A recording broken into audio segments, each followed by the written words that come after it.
আমি কথা বলি না, এটা হচ্ছে প্রেজেন্ট ইনডিফিনিট টেন্স, প্রত্যেকে মনে রাখবা। আমি কথা বলি না, তাহলে অবশ্যই এটা হচ্ছে আমি, সাবজেক্ট অবশ্যই কি নিব এখানে আই। আর বলি না নেগেটিভ টেন্স, এটা হচ্ছে প্রেজেন্ট ইনডিফিনিট টেন্স, অবশ্যই কি নিব I. I don't talk, I don't talk, অথবা বলতে পারি আই ডোন্ট স্পিক। আমি কি বলছি, আমি কথা বলি না, I don't talk, I don't talk অথবা আই ডোন্ট স্পিক। তুমি কথা বলো না, ইউ ডোন্ট টক অথবা ইউ ডোন্ট স্পিক। সে কথা বলে না, হি ডাজেন্ট টক অথবা হি ডাজেন্ট স্পিক। নাম্বার 2 দেখতে পাচ্ছ, আপনি কি কথা বলেন, আপনি কি কথা বলেন।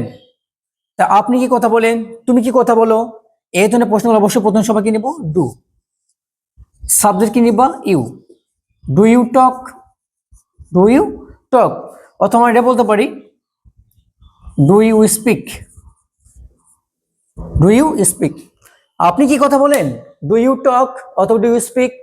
তুমি কি কথা বলো, ডু ইউ টক অথবা ডু ইউ স্পিক। তুই কি কথা বলিস, তুই কি কথা বলিস, এটা অবশ্যই আমাকে কমেন্টে জানাবা যে তুই কি কথা বলিস, এর অ্যান্সারটা কি হবে। নাম্বার 3 দেখতে পাচ্ছ এখানে, তুমি কি কথা বলতে পারো, তুমি কি কথা বলতে পারো, এটা অ্যান্সার কি হবে, এটা আমি অ্যান্সার দিলাম না, কোশ্চেন দিলাম। এটা আমি তোমাদের কমেন্টের অপেক্ষা রাখলাম, তুমি অবশ্যই আমাকে কমেন্টে জানাবা যে তুমি কি কথা বলতে পারো। Thank you.